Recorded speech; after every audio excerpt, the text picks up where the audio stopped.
2011 সালে প্রথম বড় পর্দায় আত্মপ্রকাশ। তার অভিনীত উল্লেখযোগ্য বাংলা ছবির মধ্যে রয়েছে অযোগ্য, রক্তবীজ, প্রধান, কাবেরী অন্তর্ধান প্রভৃতি।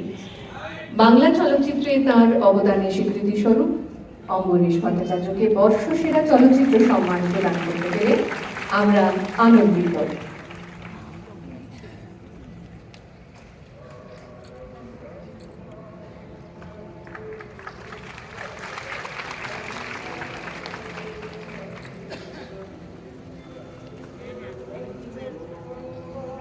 বাংলা চলচ্চিত্রের একজন সুপরিচিত নাম শুভাশিস মুখার্জি।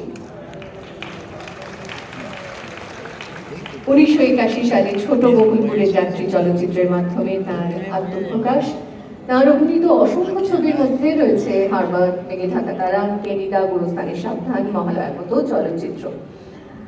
তার বাংলা ছবিতে কমেডিয়ানের চরিত্রে যে অভিনয়, তা আমাদের প্রতিনিয়ত মুগ্ধ করে চলেছে।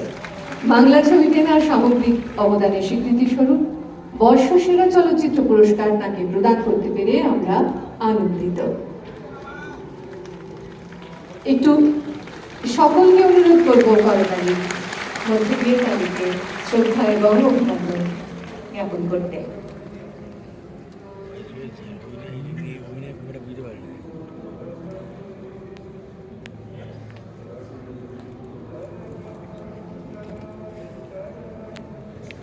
বর্তমানকালে বাংলা চলচ্চিত্রে এক সুপরিচিত অভিনেত্রী রুক্মিণী মৈত্র 2017 সালে মুক্তিপ্রাপ্ত চ্যাম্প ছবিতে তার প্রথম অভিনয়ে দেখেছি আমরা।